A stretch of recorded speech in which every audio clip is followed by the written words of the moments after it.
నిబంధనలో మత్తయి రాసిన సువార్త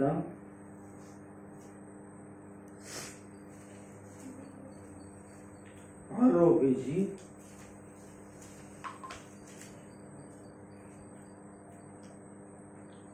6వ అధ్యాయము 9-10 వచనాలు చదువుదాం. కాబట్టి మీరు ఇలాగున ప్రార్థన చేయుడి. పరలోకమందున్న మా తండ్రి, నీ నామము పరిశుద్ధపరచబడును గాక. నీ రాజ్యము వచ్చును గాక. నీ చిత్తము పరలోకమందు నెరవేర్చున్నట్లు భూమి యందును నెరవేరును గాక. చాలండి. ఈ మత్తయి సువార్తలో ఉన్నటి మూలవాక్యాన్ని మనం తీసుకుని ఈ రోజున మనము మాట్లాడుకోబోతున్నటువంటి మాట ఏమిటంటే, మన అంశం ఏమిటంటే, దేవుని చిత్తం అనగా మనం ఏం చేయాలి,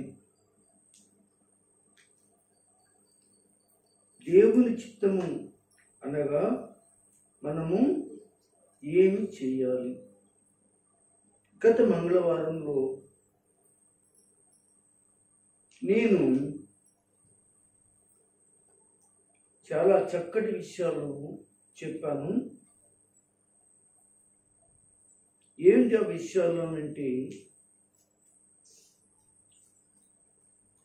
ఒకసారి పూర్తిగా జ్ఞాపకం చేయను కానీ, ఎందుకంటే మరలా రిపీట్ చేస్తుంటే టైం మనకి సరిపోదు. అయితే దేవుని చిత్తము అనగా చేసేవారి గురించి,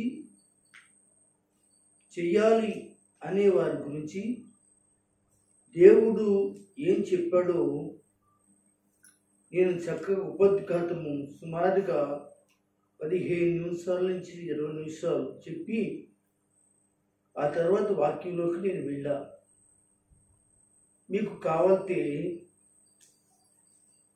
దేవుని చిత్తము అనగా మనమేమి చేయాలని వీడియోలో మొదటి భాగంలో మన క్రైస్ట్ పేర్ ఫెలోషిప్ అనబడినటి ఛానల్లో మనకి ఫోన్లో మనకి యూట్యూబ్లో మనకి ఉంటుంది. అది మీరు చూస్తే నేను దేవుని చిత్తం అనగా మనం ఏం చేయాలి అనే విషయాన్ని చాలా సవివరంగా, చాలా చక్కగా నేను వివరించి మాట్లాడటం జరిగింది. దానిలో కొన్ని మాటలు మీకు అందజేశాను. దేవుని చిత్తం అనగానేమి, మనం ఏం చేయాలి అంటే, ఎడతెగక ప్రార్థన చేయాలని, అన్ని పరిస్థితుల యందును కృతజ్ఞతలు చెల్లించాలని, అలాగే మూడోది చిన్న బిడ్డలను రక్షించుట దైవ చిత్తం కాదు, కానీ దైవ మార్గంలోనికి వారి ఎదుగు రక్షణ పొందాలనేదే అని విషయం. ఇంకా అజ్ఞానులుగా మాట్లాడుట మానేసి అజ్ఞానులుగా మాట్లాడు మూర్ఖులు నోరు మూయినట్లు యుక్త ప్రవర్తన కలిగి మనము జీవించాలని, ఈ విషయాలు మీ మధ్య నేను 4 సంగతులు చెప్పడం జరిగింది. ఒకసారి అందరూ స్తోత్రం చెప్పండి. ఈరోజు మరి కొన్ని విషయాలు మనం చెప్పుకుందాం. ఆ మొదటి వీడియో మీరు వింటే ఈ రెండో వీడియోలో చెప్తున్న విషయాలు మీకు చాలా బాగా అర్థమవుతుంది. అదే అంశం మీద చెప్పాలి కనుక మరలా నేను చెప్పిన విషయాన్ని చెప్పడానికి టైం మనకి సరిపోదు కనుక నేను అంశంలోనికి వెళ్ళిపోతాను. అందరూ బైబిల్ తెరిచి యోహాను సువార్త తెరవండి.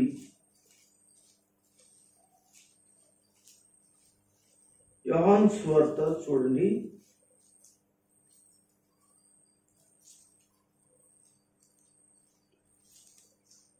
అందరూ కూడా బైబిల్ తెరిచి యోహాను సువార్త 6వ అధ్యాయం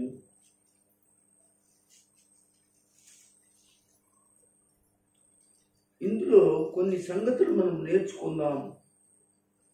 దేవుని చిత్తము అనగా ఏమిటి అనేది మనము నేర్చుకున్న మాటలతో పాటు ఇవి కూడా నేర్చుకుందాం. ఇది 2వ భాగం.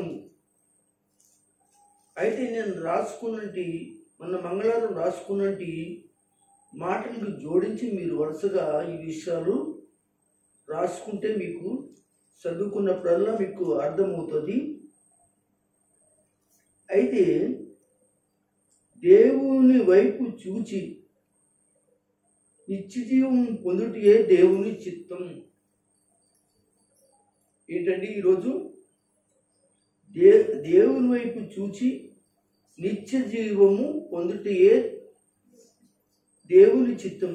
దేవుని చిత్తం అనగా మనం ఏమి చేయాలి అంటే దేవుని చిత్తం చేసేటప్పుడు దేవుని వైపు చూచి నిత్య జీవాన్ని పొందాలి. అందరూ ఒకసారి స్తోత్రం చెప్పండి. నిత్య జీవానికి యేసు ప్రభువు వారు చాలా విషయాలు మాట్లాడటం జరిగింది, మీకు తెలుసు. ఇందులో 6వ అధ్యాయము 40వ వచనం 41వ వచనం చదువుతాం. 6వ అధ్యాయము 40వ వచనం 40 వచనం చదువు. కుమారుని చూచి ఆయన యందు కుమారుని చూచి ఆయన యందు విశ్వాసం నుంచి ప్రతివాడు నిత్య జీవం పొందుటే నా తండ్రి చిత్తము అంచెదినమున నేను వారిని లేపెదను. చాలు, విన్నారు కదా. కుమారుని చూచి అంటే దేవుని వైపు చూచి రాసుకునేవాడు మనం చెప్పి 4 ఆటలతో పాటు ఇది కూడా రాసుకోండి. దేవుని చిత్తము ఏమిటి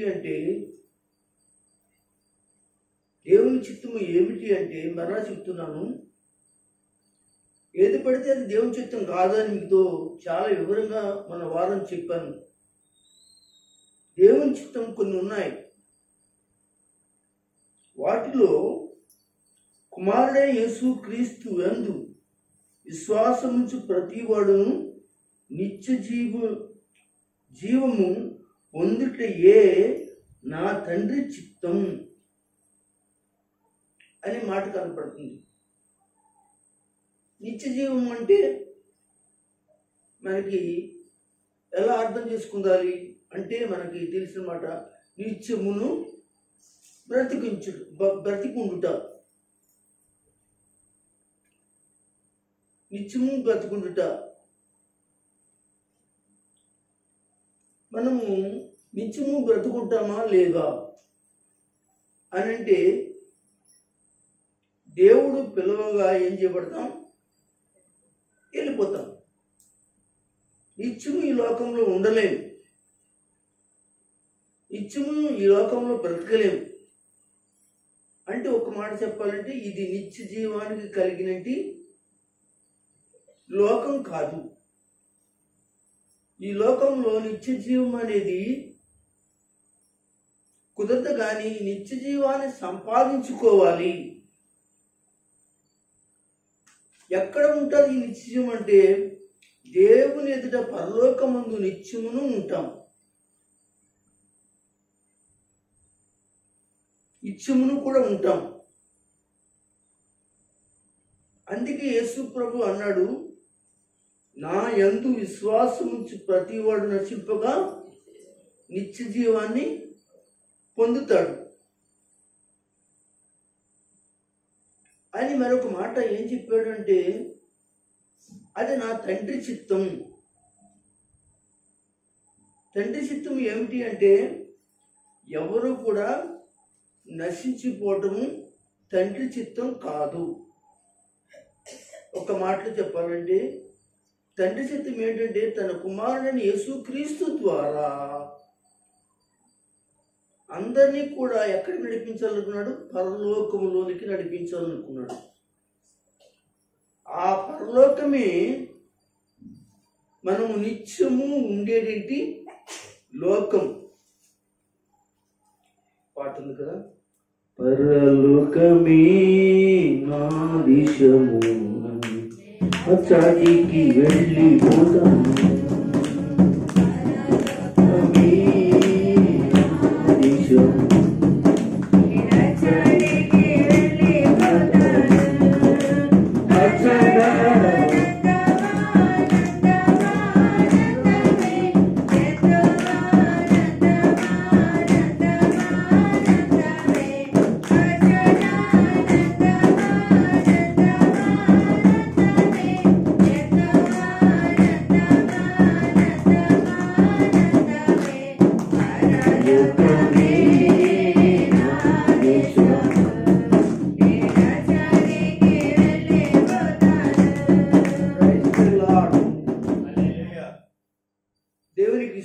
చెప్పండి. మన దేశం ఏది కాదు? భారతదేశం కాదు. మన ఊరు ఏది కాదు? సరిపల్ల కాదు. ఎక్కడి నుంచి వచ్చామో అక్కడికి ఏమైపోతాం? మనం వెళ్ళిపోవాలి. ఇక్కడ మనం ఉండటానికి కుదరదు. చాలామంది ఉండాలనుకున్న వాళ్ళందరూ గొప్ప గొప్ప మేధావులు, ధనవంతులు, ఎంతోమంది చనిపోయారు.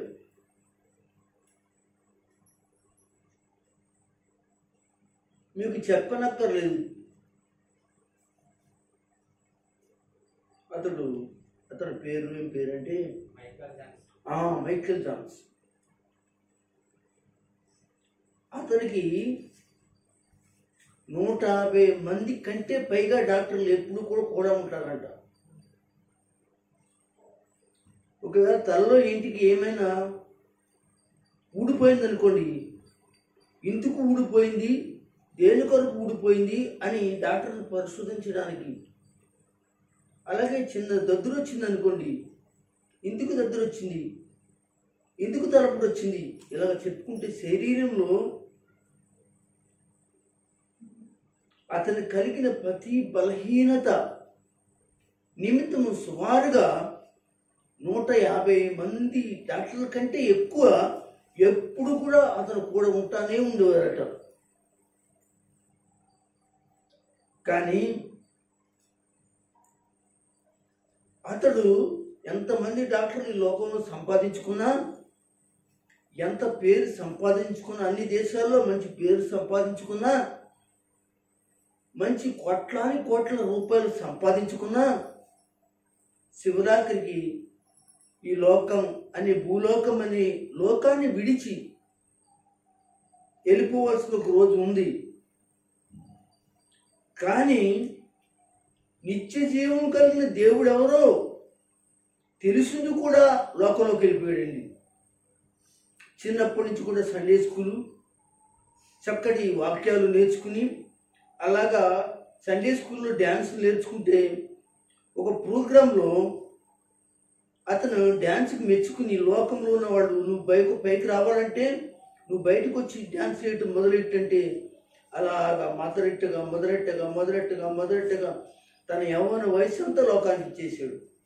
తర్వాత ఇంకా బాగా డబ్బు సంపాదించి అదంతా చూసి పేర్లు, ఒక దేశం కాదు అన్ని దేశాల్లో పెద్ద పేరు రాడుతుండగా పూర్తిగా యేసు ప్రభుని విడిచిపెట్టి లోకంలోనే బ్రతికాడు.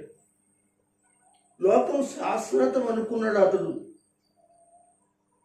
కానీ డాక్టర్లు అతన్ని బ్రతికిస్తాడనుకున్నారు. డబ్బు ద్వారా నేను ఏదైనా చేయగలను, నేను బతకగలను అనుకున్నాడు. కానీ అంతకంటే ముఖ్యమైన నిత్య జీవం ఇచ్చేవాడు ఒకడు ఉన్నాడు, యేసు. అనే వాడిని విడిచిపెట్టి ఏం చేశాడు తెలుసా? లోకంలోనికి పోయాడు. అందరూ ఆమేన్ చెప్పండి. ఆమేన్. గనుక దేవుని బిడ్డలారా, ఒకనొక రోజున అతని పిలుపు వచ్చింది. వేల కోట్లు, లక్ష కోట్లు ఆస్తులు ఎక్కడున్నాయో తెలియని పరిస్థితిలో, అని ఎన్ని దేశాల్లో ఎంత ఉందో తెలియకోకుండా ఉంది అతనిది. చనిపోయినప్పుడు ఒక్క డాక్టర్ కూడా అతన్ని బ్రతికించడానికి సరైన వైద్యం కూడా చేద్దామని ప్రయత్నించారు, కానీ వారి వల్ల కాలేదు. నేనేం చెప్పాలనుకున్నానంటే, అతడు ఒకవేళ యేసు ప్రభువులో ఉండి అలా చచ్చిపోతే, ఈ లోకంలో చచ్చిపోయినా కానీ ఒక లోకం ఉంది, అది పరలోకం. అక్కడ యేసు ప్రభు దగ్గర అతడు ఏం చేద్దాడో తెలుసంటే, నిత్య జీవాన్ని పొందుకునేవాడు. అది దేవుని యొక్క, కూర్చోండి, అది దేవుని యొక్క, గట్టిగా చెప్పండి, దేవుని యొక్క లేక తండ్రి యొక్క చిత్తం. అతనే కాదు కానీ ఈరోజు మన కుటుంబాలన్నీ కూడా అంతే. మన గ్రామం అంతా కూడా, మన దేశము, అనేక దేశాల్లో అందరూ కూడా యేసు క్రీస్తును అంగీకరించాలి.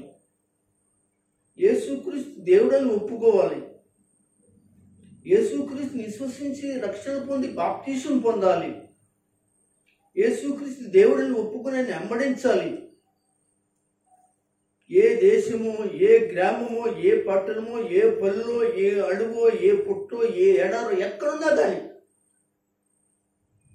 ఇక్కడ అంటాడు కదా, కుమారుని చూచి, ఎవరైపు చూడాలండి? దేవుని వైపు చూచి నిత్య జీవాన్ని పొందాలి. దేవుని వైపు చూడాలి అని అంటే ఆ దేవుడు ఎవరో కాదు కానీ యేసుక్రీస్తే ఆ దేవుడు. యేసుక్రీస్తే ఆ దేవుడు అంటూ, ఆ కుమారుడే యేసుక్రీస్తు అన్నవాడు ఆయనే దేవుడని బైబిల్ మనకు బోధిస్తూ ఉంది. ఆయన యందు నిత్య జీవము, ఆయన యందు విశ్వాసం ఉంచి, ఎవడైతే విశ్వాసం ఉంచాడో, చిన్నోడా, పెద్దోడా, యవనస్తుడా, ముసలోడా, ముక్కోడా కాదు, భూమి మీద ప్రతి ఒక్కరు కూడా ఆయన యందు విశ్వాసం ఉంచాలి. ఆయన యందు నమ్మిక ఉంచి ఆయన వెంబడించి రక్షణ పొంది, మారుమనసు పొంది బాప్తిసం పొందాలి. అప్పుడు వాళ్ళకి ఏం కలుగుతుందంటే, నిత్య జీవం అనేది వస్తుంది. నిత్య జీవం పొందటమే ఆయన విశ్వసించింది వెంటనే నీకేం కలుగుతుంది? వెంటనే నువ్వు ఎక్కడికి వెళ్ళిపోతున్నావు? నిత్య జీవంలోకి వెళ్ళిపోతున్నావు. భూమి మీద ఉండగానే నిత్య జీవంలోకి వెళ్ళిపోతున్నావు. నిత్య జీవాన్ని సంపాదించుకుంటున్నావు. చనిపోయిన తర్వాత అప్పుడు ఈ ఆత్మ దేవుని ఎదుటికి వెళ్ళిన తర్వాత అక్కడ రూపాంతరం చెందబడిన శరీరము, మహిమ శరీరము చేత నువ్వు అక్కడ నిత్య జీవంలో దేవుని ఎదుట ఏం చేస్తావు? ఉంటావు. అది ఎవరి చిత్తం? తండ్రి చిత్తం. అందుకే దేవుని వైపు చూచి మనం ఏం చేయాలి? నిత్య జీవం పొందాలి. అదే దేవుని చిత్తం. మనం ఏం చేయాలి అనే దాని గురించి అంటే ఎంత తేటగా చెప్తున్నాడు దేవుడు. దేవుని చిత్తం అంటే గుడికి రావటం, వెళ్ళటం కాదు. వాక్యం చదివి అనగా పాటలు పాడి వెళ్ళటం కాదు. కానుకలు ఇచ్చి వెళ్ళిపోవటం కాదు. దర్శన భాగాలు ఇచ్చి వెళ్ళిపోవటం కాదు. ఇవన్నీ చేయాలి. కానుకలు ఇవ్వాలి, దర్శన భాగాలు ఇవ్వాలి, మొక్కుబడులు ఇవ్వాలి, కృతజ్ఞత కానుకలు ఇవ్వాలి, ప్రార్థన చేయాలి, వాక్యం చదవాలి, పాటలు పాడాలి, ఆరాధన చేయాలి. ఇవన్నిటితో పాటు నువ్వు నిత్యజీవం పొందడానికి ఆయన ఎందుకు సంపూర్ణమైనటి రక్షణ కార్యం నీలో కనిపించాలి. సంపూర్ణమైన రక్షణ కార్యం నీ జీవితంలో కనిపించాలి. ఆ సంపూర్ణమైన రక్షణ జీవితం ఏమిటంటే మారు మనస్సు పొంది యేసుక్రీస్తు దేవుడను ఒప్పుకుని, అప్పుడు బాప్తిసం పొందితే నువ్వు నిత్య జీవంలోకి వెళ్తావు. ఎవరి నామాన? యేసు నామమున నువ్వు బాప్తిసం పొందితే. అదే చెప్పాడు. ఇప్పుడు ఏం చేయాలి? మనమేం చేయాలంటే దేవుని చిత్తాన్ని చేయాలంటే ఇది చేయాలి కదండి.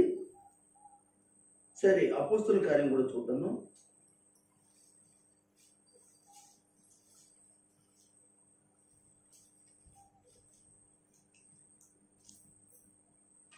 అపోస్తుల కార్యం 22వ అధ్యాయం.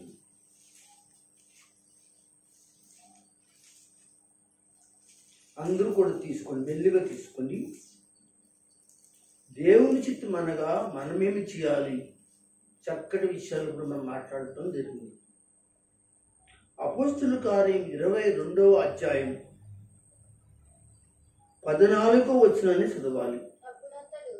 అప్పుడు అతడు మన పితరుల దేవుడు,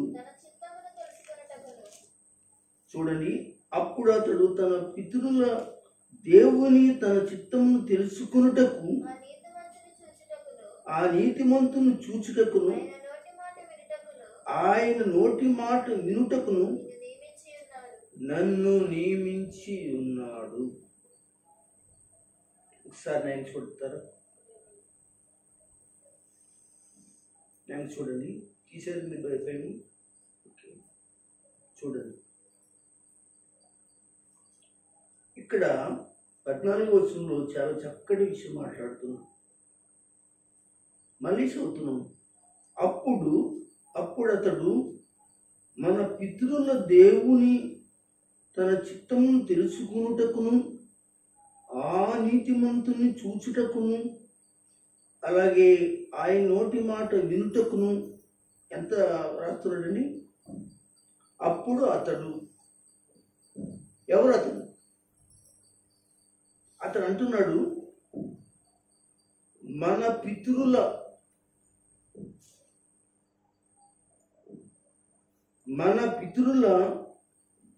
దేవుని తన చిత్తమును తెలుసుకునుటకును, ఆ నీతిమంతుని చూచుటకును, ఆయన నోటి మాట వినుటకును నన్ను నియమించుకున్నాడు అంటాడు. ఎవరు అతడు?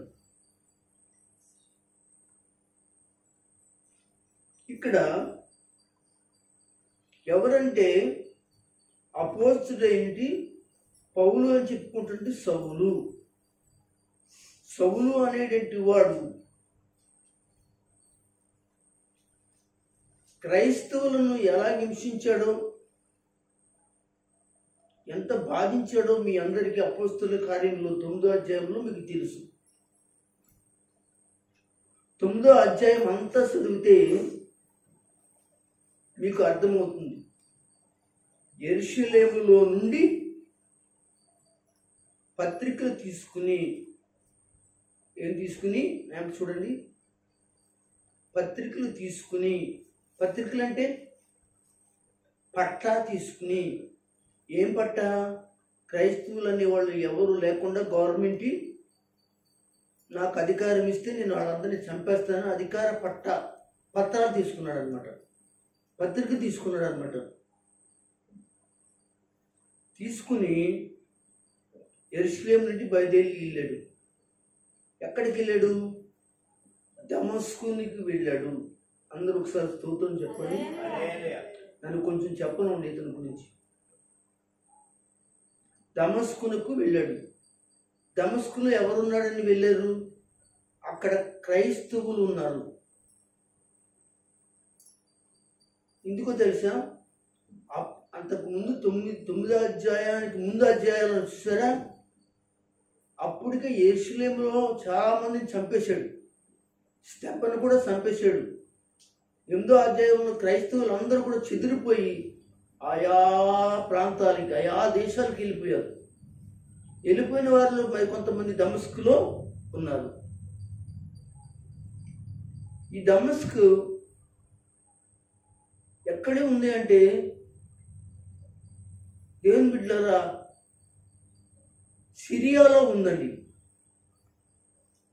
సిరియా దేశంలో ఉందండి. దేవునికి స్తోత్రం చెప్పండి. అంతకుముందు ఈ దమస్కు కానీ, ఈ సిరియా కానీ, నినివే కానీ ఇవన్నీ కూడా ఆషూరు దేశానికి సంబంధించిన ప్రాంతాలు. ఏ దేశానికి? ఆషూరు దేశానికి సంబంధించింది. ఇప్పుడు వీళ్ళు ఎక్కడికి వెళ్ళారు? ఒక రాజధాని దగ్గరికి వెళ్ళారు వీళ్ళు. దేనికి రాజధాని అంటే క్షమించండి, నినివేకి రాజధాని ఏదంటే దమస్క్ అనమాట అండి. నినివే పట్టణం చాలా పెద్దది. జాగ్రత్త వినండి బాబు. నినివే పట్టణం గురించి మనకి ఎక్కడ తెలుస్తుంది? యోనా గ్రంథంలో తెలుస్తుంది కదా. యోనా ఏం చేశాడు? సముద్రంలో పడేశారు. అందులో పడితే శాపం వేసింది. శివరాత్రికి అతడు వెళ్ళవలసిన మార్గం ఆ శాప తీసుకెళ్ళి నినివే పట్టణంలో పడేసింది. ఇదంతా కూడా పాత నిబంధనలో చరిత్ర.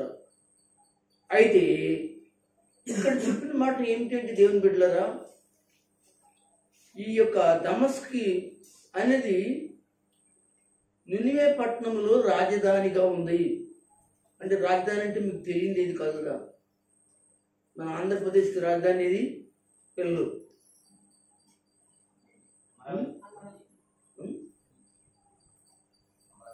అమరావతి. మన ఆంధ్రప్రదేశ్కి ఆంధ్రప్రదేశ్ కాదు, ఈ దేశానికి ఢిల్లీ రాజధాని. అమరావతి ఇంకా అవ్వలేదుగా. ప్రస్తుతానికి మాత్రం హైదరాబాద్ మాత్రమే అందరికీ తెలుసు. సరే, ఇప్పుడు నెక్స్ట్ ఏం చేయబోతున్నారు? అమరావతి చేయబోతున్నారు, లేకపోతే విజయవాడ చేయబోతున్నారు, లేకపోతే ఇంకోటి చేయబోతున్నారు. మొత్తానికి అదొక పెద్ద పట్టణం.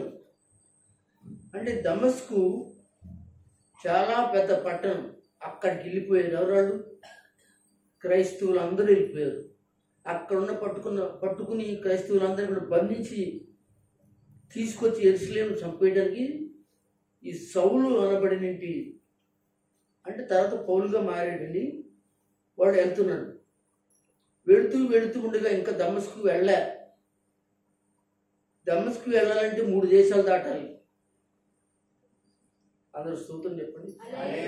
ఎన్ని దేశాలు అమ్మా? 3 దేశాలు. గుర్తుపెట్టుకో, ఎన్ని దేశాలు? 3 దేశాలు దాటాలి. 1 యోదయా దేశం, 2 సమరయ దేశం, 3 గలీలా దేశం. కింద నుంచి పైకి పాలస్తీనా ఇందులో ఉంది.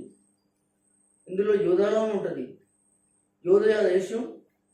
తర్వాత దానిపైనేమో సమరయ ఉంటుంది, దానిపైనేమో ఏం చెప్పాను? గలీలా అని చెప్పాను. ఆ దేశానికి పైన ఉంటుందండి. ఏంటది? సమరయ. ఏంటి అక్కడి నుంచి అక్కడికి వెళ్ళాడు చూసారా? ఒక్క క్రైస్తవుని చంపడానికి ఎంత దూరం వెళ్ళాడో చూడండి. మీకు అర్థమవుతుందా? అయితే ఎంత దూరం వెళ్ళింది, అది కూడా దేవుని చిత్తమే. మనం తర్వాత చెప్పుకుంటాం. ఎలాగని ఇంకా దమస్కులోకి ఇంకా దగ్గరలో ఉన్నాడు. వెంటనే ప్రత్యక్షమైపోయాడు. ఎవరండి? మహిమా స్వరూపైన యేసు ప్రభువు ఆకాశం ప్రత్యక్షమయ్యాడు. వెంటనే అతను ఎక్కిన వాహనం గాడిదో గుర్రమో కానీ మొత్తాన్ని పడిపోయాడు కింద. అతనితో పాటు చాలా మంది ఉన్నారు. సౌలు పడిపోయి కింద తడుకున్నాడు గుడ్డోళ్ళగా, అంటే 2 కళ్ళు కూడా పోయాయి. అప్పుడు ఒక స్వరం వినపడుతుంది ఆకాశంలో, సౌలా సౌలా నన్ను ఎలా హింసించుచున్నావు. ఎక్కడ అంటే మీరు గమనించండి, 9వ అధ్యాయంలో రాయబడి ఉంటుంది. ఒకసారి అందరూ స్తోత్రం చెప్పండి. సౌలా సౌలా నన్ను ఎలా హింసించుచున్నావు. అప్పుడు యేసుప్రభు ఉన్నాడా? లేడు. సిలువేయబడ్డాడు, సమాధిలో చేసిపోయాడు, తన శిష్యులు కనపడ్డాడు. అనగా 500 మంది కంటే ఎక్కువ మంది కనపడి ఆకాశ మండలంగా పరలోకానికి వెళ్ళిపోయాడు. అపొస్తలుల 1వ అధ్యాయంలో ఉంటుంది అన్నమాట. వెళ్ళిపోయాడు. ఎలా వెళ్ళానో అలాగ మళ్ళీ వస్తాడు అనే దేవదూతలు కూడా ప్రకటన చేశాయి అక్కడ. అది అయిపోయిన తర్వాత కొంతకాలానికి సంఘం సిద్ధపడింది. పరిశుద్ధాత్ముడు వచ్చాడు. అప్పటి నుంచి పరిశుద్ధాత్ముడు వచ్చాడు కాబట్టి సంఘము ప్రారంభించబడుతుంది. అది మొదటి సంఘమే ఆదిమ సంఘం అంటారండి. ఆదిమ సంఘమే యెరూషలేములో ఉన్నటి సంఘం, యెరూషలేములో స్టార్ట్ అయిన సంఘం. అయితే ఆ సంఘము నలుదిక్కుకి కూడా పాకి వెళ్ళిపోయి దేశ దేశాల గ్రామాలకు వెళితే అందరూ కూడా వెళ్ళిపోవడం జరిగింది. ఇంటికి వెళ్ళిపోయారంటే ఈ సౌలు అనే దుర్మార్గుడు చంపడానికి ప్రయత్నించే ప్రయత్నాల్లో వీళ్ళందరూ కూడా కాపాడబడడానికి దేవుని ప్రార్థించి వాళ్ళు తప్పించుకున్నారు. అందరూ స్తోత్రం చెప్పండి, గట్టిగా చెప్పండి. కనుక అక్కడ ఏం జరిగిందంటే అతను నేల మీద పడిపోయాడు, గుడ్డివాళ్ళగా తడుముకుంటున్నాడు. సౌలా సౌలా అనే మాట వినపడింది. అప్పుడు ఇతను అంటున్నాడు, సౌలు అంటున్నాడు, అదే పౌలు అంటున్నాడు, నువ్వు ఎవడవు ప్రభువా అని అడుగుతున్నాడు. నన్ను హింసిస్తున్నా యేసుని, నువ్వు హింసిస్తున్నా యేసుని అంటాడు. మరి అప్పుడు లేడుగా దేవుడు, అప్పటికి పరలోకం ఉన్నాడు కదా. మరి హింసించడం ఏంటి అంటే తన సంఘాన్ని బాధ పెడుతున్నారు, తన సంఘాన్ని చాలా ఇబ్బంది పెడుతున్నాడు, తన సంఘాన్ని చాలా భయంకరంగా ఇబ్బంది పెట్టి చంపేస్తున్నాడు చాలామందిని. అది ఎవరు హింసించినట్టు? యేసు ప్రభుని హింసించినట్టు. అందరూ స్తోత్రం చెప్పండి, హల్లెలూయా. ఆ పరిస్థితిలో దేవుని బిడ్డలారా, దేవుని దర్శనం అతనికి కనపడింది. అతను కింద పడిపోయాడు, అతను గుడ్డివాడికి అయిపోయాడు. 2 కళ్ళు కూడా పొరలు కప్పేసి తడుముకుంటున్నాడు. స్వరమైతే మాత్రం అతనికి వినపడింది. తనతో పాటు ఉన్నట్టు గుర్రాల మీద వచ్చిన వాళ్ళందరికీ, గాడిద మీద వచ్చిన వాళ్ళందరికీ వినపడింది. కానీ యేసు ప్రభు మాత్రం ఎవరు చూశారు? సౌలు ఒక్కడే మాత్రమే చూశాడు. ఉన్నవాళ్ళు ఎవరు కూడా చూడలేదు, కానీ స్వరం మాత్రం విన్నారు. ఆ వెలిక్కి ఏమైందంటే ఇతడు పడిపోయాడు. ముందుకి తడుముతుంటాడు, పైకి లేపి చూస్తుంటే సౌలు యొక్క కళ్ళు ఏమైపోయి పోయాయి. అందరూ స్తోత్రం చెప్పండి. అక్కడి నుంచి దమస్కు వచ్చారండి, ఒక ఇంట్లో పెట్టారండి. ఆ రాత్రి దేవుడు మాట్లాడుతున్నాడు సౌలు మహాశీకితో. ఆ సౌలు ఒక అనబడిన పౌలు అనే వాడితో మాట్లాడుతున్నాడు.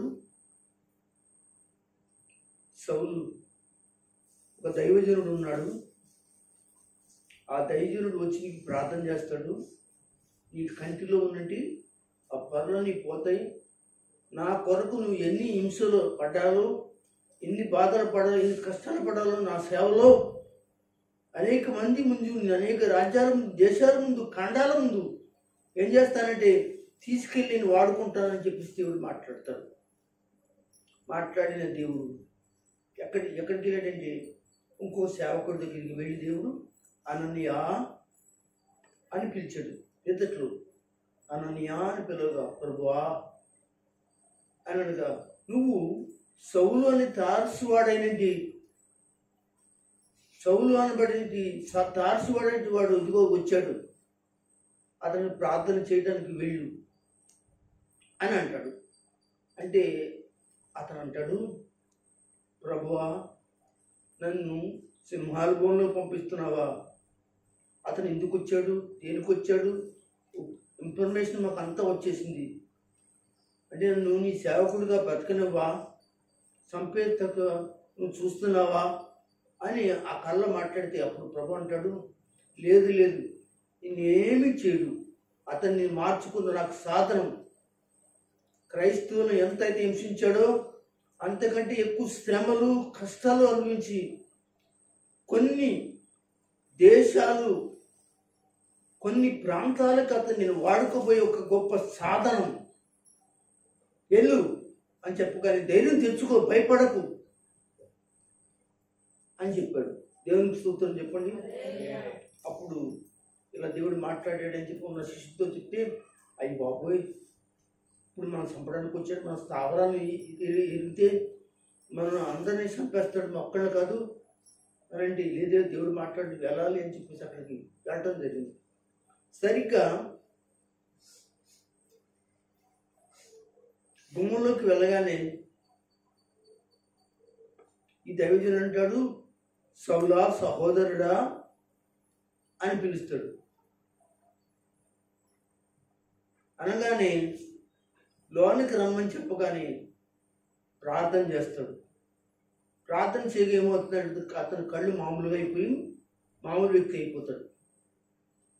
దేవుడు నన్ను వాడుకోవడానికి ఎంచుకున్నాడని చెప్పేసి అది నిర్ణయించుకుంటాడు.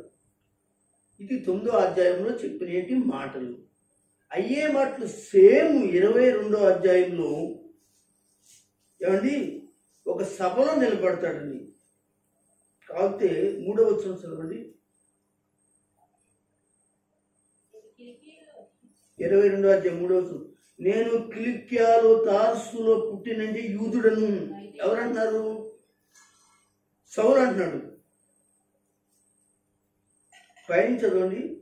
సహోదరులారా, నా తల్లిదండ్రులారా, నేను ఇప్పుడు మీ ఎదుట చెప్పు సమాధానము ఆలకించండి. అతడు ఎబ్రీ భాషలో మాట్లాడటం మొదలెట్టాడు. దేవునికి స్తోత్రం చెప్పండి. అంటే ఇప్పుడు ఇతను బంధించి ఎక్కడ తీసుకొచ్చారంటే యెరూషలేములో పెద్ద గొడవ జరుగుతుంది. మీకంటే గొప్పవాడిని, మీకంటే నిత్య కలిగిన వాడిని యేసు విషయంలో ఒక రోజున నేను ఇలాగా సంపాదన పత్రిక తీసుకున్న వాడిని, నేను యూదా జాతిలో చాలా నిష్ఠాగరిష్ఠుడైన వాడిని, మీరేం పెద్ద గొప్పవాళ్ళేం కాదు, దేవుని గురించి మీకేం తెలుసు, కనుక నాకు తెలుసు యెహోవా గురించి, ధర్మశాస్త్రం గురించి, కనుక యూదా మతంలో నేను బాగా ఆరితేరిన వాడిని, నేను అందులోకి యేసుప్రభుని చంపాలి, శిష్యులను చంపాలి అని అనుకున్నవాడిని అని ఆ సభలో చెప్తున్నట్టు 22వ అధ్యాయంలో స్టోరీ అంతా కూడా మీరు గమనించాలి. కావాలంటే 6వ వచనం చదవండి.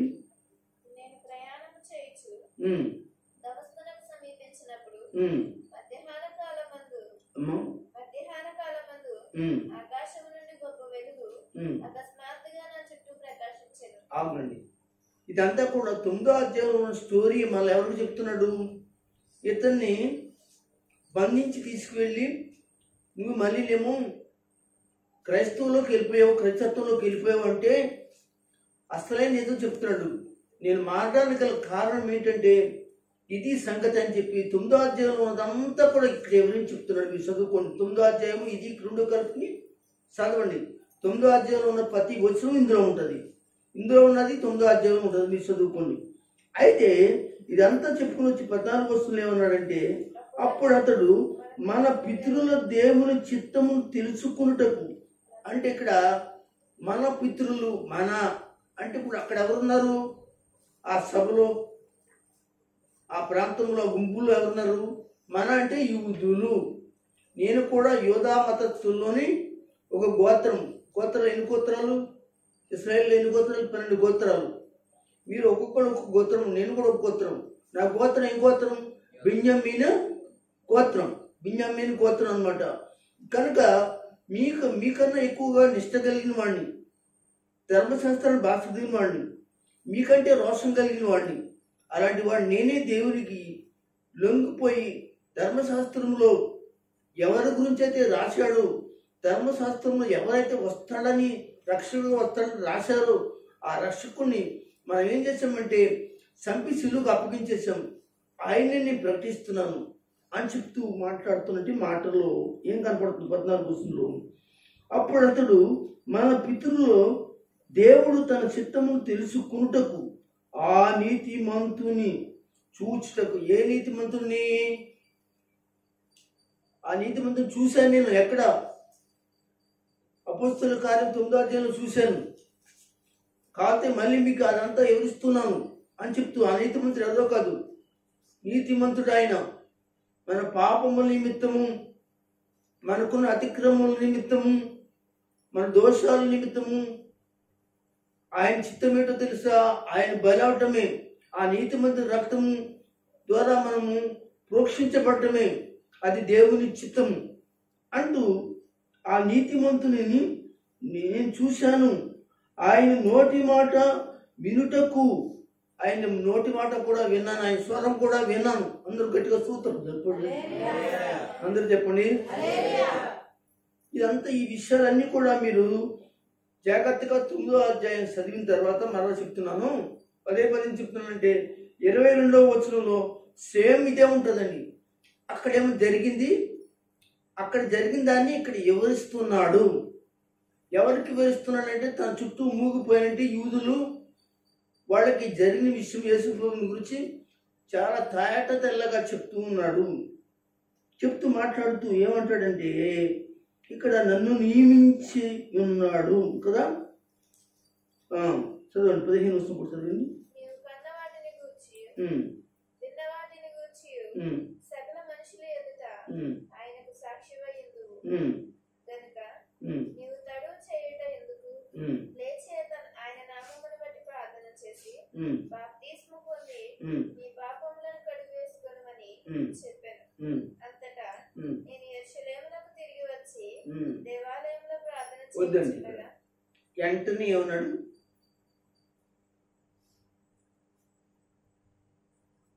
అంతటా నేను యెరూషలేమునకు తిరిగి వచ్చి తిని.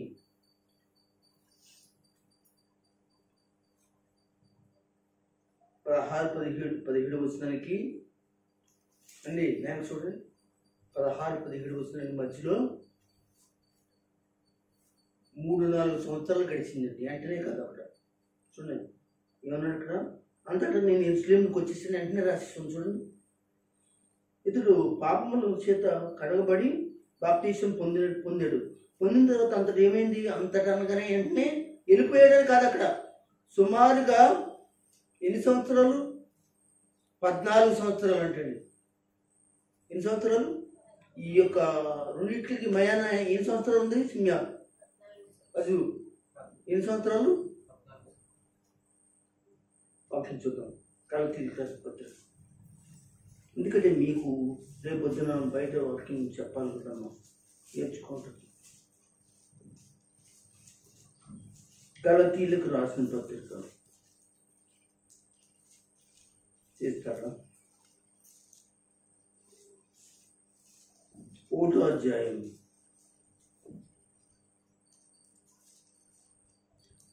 15వ వచనం, 16వ వచనం, 17వ వచనం చదవండి. చదవండి గట్టిగా. అయినను అవును, ఎవరు మాట్లాడుతున్నారు? ఈ గలతీ పత్రిక ఎవరు మాట్లాడుతున్నారు? గలతీయులతో పౌలు గారు మాట్లాడుతున్నాడు. పౌలు గారు చెప్తున్నాడు, ఏమని చెప్తున్నాడు? ఏనండి, తన కృప చేత నన్ను పిలిచిన దేవుడు. చూసారా, ఇంటున్నాడు, ఎక్కడ పిలిచాడు? అపోస్తలుల కార్యం 9వ అధ్యాయంలో పిలిచాడు. మరి అదే ఆ పిలిచిన దాన్ని మళ్ళీ 22వ వచనంలో ఆ సభలో చెప్తున్నాడు. ఇక్కడ మరి పత్రిక రాస్తూ చెప్తున్నాడు,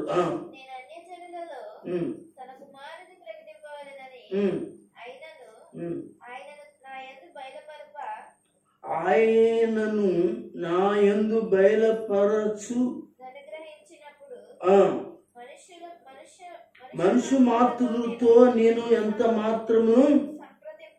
అవునండి, సార్ ఉండండి. అలాగా పడిపోగానే బాప్తిసం తీసుకున్నట్టు కళ్ళు వచ్చినాయి కదా పర్లోంచి. ఇంకా యెరూషలేము వెళ్ళలేదు, ఇక తర్వాత వెళ్ళాడు. ఎక్కడికి వెళ్ళిపోయాడు? ఏ మనుషు మాత్రతో మాట్లాడలేదు, డైరెక్ట్గా అరేబియా ఎడారిలోకి వెళ్ళిపోయాడు. 14 దగ్గర సుమారుగా 14 సంవత్సరాలు 2 సంవత్సరాలు అక్కడే ఉండి ప్రార్థన చేసేటట్టు ఒంటరిగా 14 సంవత్సరాలు దేవుని ప్రత్యక్షలు ఎన్నో కనపడ్డాయంటే అతనికి. వేరే వేరే వాక్యాలు ఉంటాయి, ఎన్ని తీసిన సందర్భం కాదు అనుకో. చదవండి, చూడ పై మాట చదువు. అయినను నా యందు బయలుపరచ అనుగ్రహించాలనుకున్నది ఏదైతే ఉందో దేవుని చిత్తం, అయితే మనుషు మాత్రం దగ్గరికి వెళ్దు. మనుషుల దగ్గరికి నేను వెళ్ళలేదు. నేను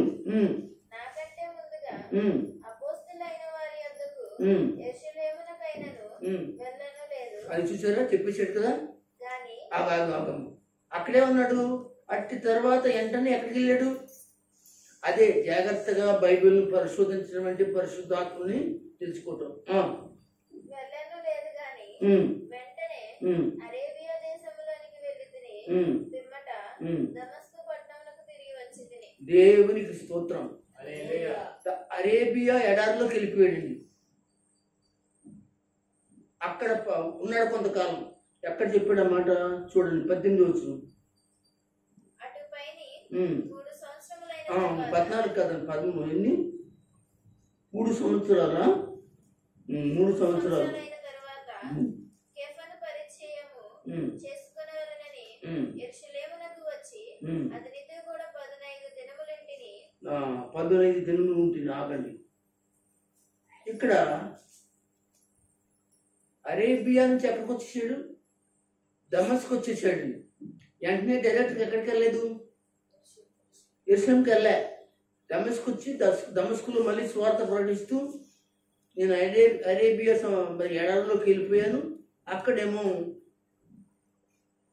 నాకు అనేక ప్రత్యక్షలు జరిగినాయి అని చాలా బలమైన ఆత్మచేత ఇంపడి దమస్కులోని ఉన్న ప్రాంత ప్రజలందరికీ స్వార్థ చేసి అప్పుడు తర్వాత పేతురుతోనూ అలాగే బర్నబాతోనూ స్నేహం చేసిన తర్వాత యెరూషలేముకి వచ్చి అక్కడి నుంచి మరణ స్వార్థ ప్రారంభించాడు. దేవునికి స్తోత్రం. ఇప్పుడు ఒకసారి అపోస్తలుల కార్యం 22వ అధ్యాయంకి వచ్చింది. మనం ఏం చదువుతున్నాం? 17వ వచనం నుంచి చదువుతాం. చదవండి. అంతటా నేను యెరూషలేమునకు తిరిగి వచ్చి దేవాలయంలో ప్రార్థన చేయుచుండగా పరవశుడనై ప్రభువును చూచి తిని. చూడండి, ఇక్కడ చాలా సార్లు ప్రభువుని చూశాడండి పౌలు గారు. ఒకసారి కాదు, అరేబియా ఎడారిలో ప్రార్థన చేస్తున్నట్టు 3 సంవత్సరాల్లో కూడా అంతమంది కనపడుతూనే ఉన్నాడు. అలాగే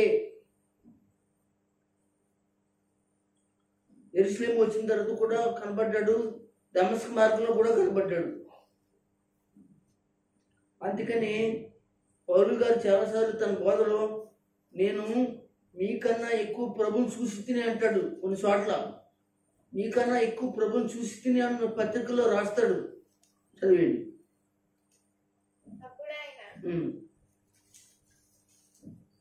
నీవు త్వరబడి యెరూషలేమునకు. ఇక్కడ సందర్భం ఇంకోటి ఉంది. శీఘ్రం ఇంటికి వెళ్ళాలంటే పౌలుకి ఆపత ఉందని చెప్పేసి ఇక్కడ దేవుడు చెప్పాడు. ప్రభు మాట్లాడాడు. కనిపించాడు కదా దేవాలయంలో, అక్కడ రాశాడు కదా, ఇవన్నీ దేవాలయంలో ప్రభుని చూసి తిని. అప్పుడు దేవుడు ఏమన్నాడు, యెరూషలేము నుంచి వెళ్ళిపోయి సేవ చాలా ఉంది, ఇప్పుడే ముగించలేదు, ఇక్కడ నిన్ను చంపాలని చూస్తున్నానని ప్రభు అతనితో మాట్లాడితే మళ్ళీ వెళ్ళిపోయిన తర్వాత మళ్ళీ యెరూషలేము 3 సార్లు వచ్చాడు. అందరూ ఒకసారి స్తోత్రం చెప్పండి. అయితే మనము మరి వినవలసిన విషయం ఏమిటి, మనం తెలుసుకోవాల్సిన విషయం ఏమిటి అని ఆలోచన చేస్తే దేవుని బిడ్డలారా, ఇక్కడ 14వ వచనాన్ని మరొకసారి చదవండి, మనం ముగించుకుందాం. తన చిత్తమును తెలుసుకొనుటకును అనీతిమంతుని చూచుటకును ఆయన నోటి మాట వినుటకును నేను నియమించి ఉన్నాడు. చూసారా,